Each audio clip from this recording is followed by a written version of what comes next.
அற்பமான என்னும் வேதத்தை பயன்படுத்தி ஏசப்பாக்கே மகிமை உண்டாவதாக. யாக்கோபு அதிகாரம் 1 பாகம் 2. கேள்வி 26. இச்சையானது கர்ப்பம் தரித்து எதை பிறப்பிக்கும்?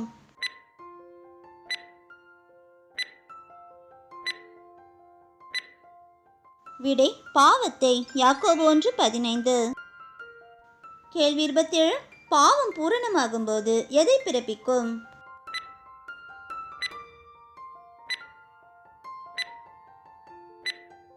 விடை மரணத்தை. யாக்கோபு 1:15. கேள்வி 28. என் பிரியமான சகோதரரே டேஷ் போகாதிருங்கள்.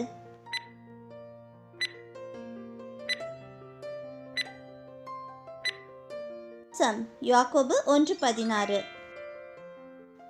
கேள்வி 29. நன்மையான எந்த ஈவும் பூரணமான எந்த வரமும் எங்கிருந்து உண்டாகிறது?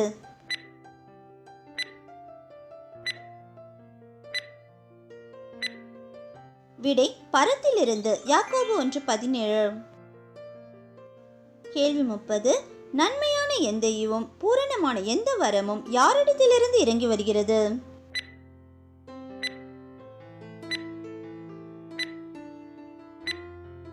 விடை ஜோதிகளின் பிதாவின் இடத்திலிருந்து. யாக்கோபு 1:17. கேள்வி 31. ஜோதிகளின் பிதாவின் இடத்தில் எவை இல்லை?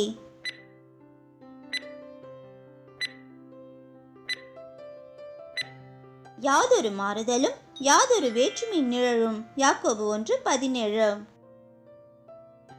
கேள்வி 32. பிதா சித்தம் கொண்டு நம்மை எதினாலே ஜெனிப்பித்தார்?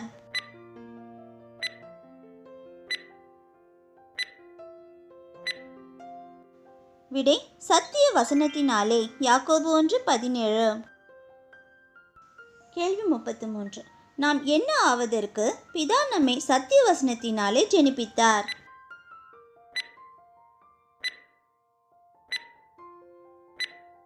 விடை தம்முடைய சிருஷ்டிகளில் நாம் முதற் பலன்கள் ஆவதற்கு. யாக்கோபு 1:18. கேள்வி 34. நாம் யாவரும் கேட்கிறதற்கு எப்படி இருக்க வேண்டும்?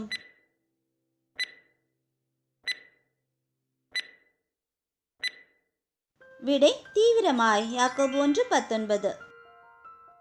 கேள்வி 35. நாம் யாவரும் பேசுகிறதற்கு எப்படி இருக்க வேண்டும்?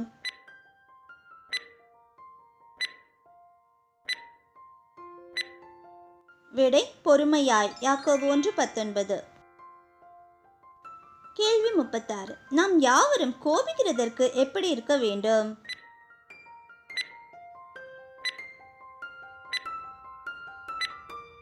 விடை தாமதமாய். யாக்கோபு 1:19. கேள்வி 37. மனுஷருடைய கோபம் எதை நடப்பிக்க மாட்டாது?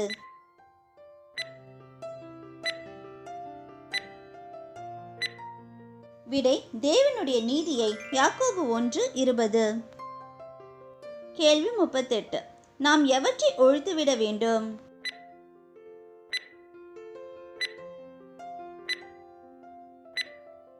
எல்லாவித அழுக்கையும் கொடிய துர்குணத்தையும். யாக்கோபு 1:21.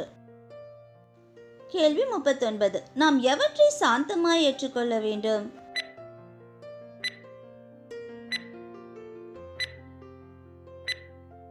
விடை வசனத்தை. யாக்கோபு 1:21.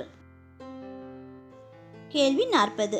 நம் உள்ளத்தில் நாட்டப்பட்டதாயும் நம் ஆத்துமாக்களை ரட்சிக்க வல்லமையுள்ளதாயும் இருக்கிறது எது?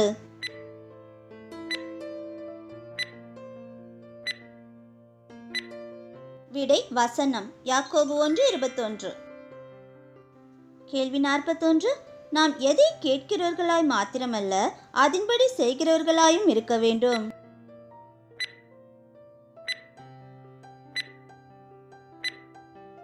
விடை திருவசனத்தை. யாக்கோபு 1:22. கேள்வி 42. நாம் ஏன் திருவசனத்தின்படி செய்கிறவர்களாய் இருக்க வேண்டும்?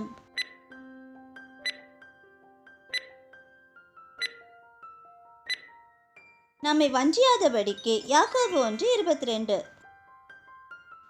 கேள்வி 43.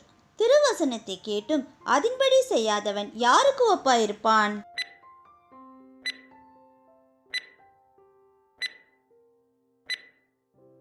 கண்ணாடியிலே தன் சுபாவ முகத்தை பார்க்கிற மனுஷனுக்கு. யாக்கோபு 1:23. கேள்வி 44. கண்ணாடியிலே தன் சுபாவ முகத்தை பார்க்கிற மனுஷன் எதை மறந்து விடுகிறான்?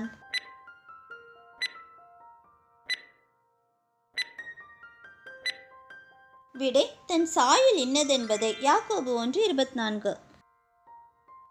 கேள்வி 45. பூரண பிரமாணம் என்று சொல்லப்பட்டுள்ளது எது?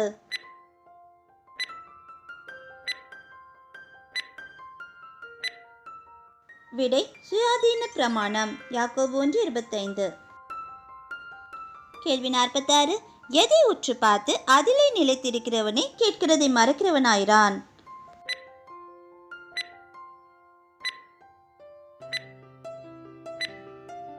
விடை சுயாதீன பிரமாணம். யாக்கோபு 1:25. கேள்வி 47. சுயாதீன பிரமாணத்தில் நிலைத்திருக்கிறவன் அதற்கேற்ற கிரியை செய்கிறவனாயிருந்து எதில் பாக்கியவானாய் இருப்பான்?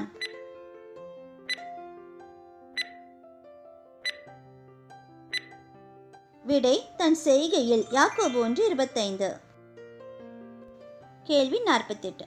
தன் நாவை அடக்காமல் தன் இருதயத்தை வஞ்சித்து தன்னை தேவ பக்தியுள்ளவன் என்று எண்ணினால் எது வீணாயிருக்கும்?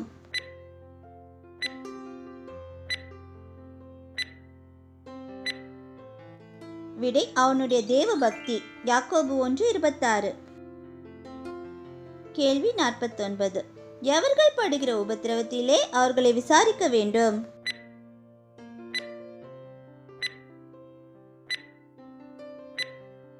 விடை திக்கற்ற பிள்ளைகளும் விதவைகளும். யாக்கோபு 1:27. கேள்வி 50. எதினால் கரைப்படாதபடிக்கு தன்னை காத்துக்கொள்ள வேண்டும்?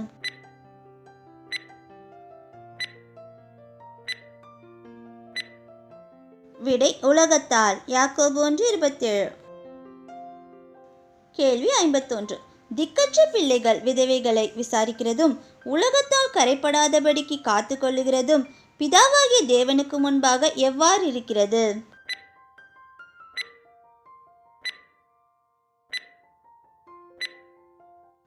விடை மாசில்லாத சுத்தமான பக்தியாய். யாக்கோபு 1:27. பிரதர்ஸ் சிஸ்டர்ஸ், எங்களோட இந்த சிறு முயற்சி உங்கள் எல்லாருக்கும் கண்டிப்பாக பிடிச்சிருக்கோன்னு நம்புகிறோம். சப்ஸ்கிரைப் பண்ணி பெல் பட்டன் ப்ரெஸ் பண்ணிக்கோங்க. அப்போ தான் வேதாகமத்தை பற்றி நாங்கள் போடுற எல்லா வீடியோஸும் உங்களை தவறாமல் வந்து சேரும். தேவ நாமம் மகிமைப்படுவதாக. கர்த்தர் கரம் உங்களோடு இருப்பதாக. ஆமேன்.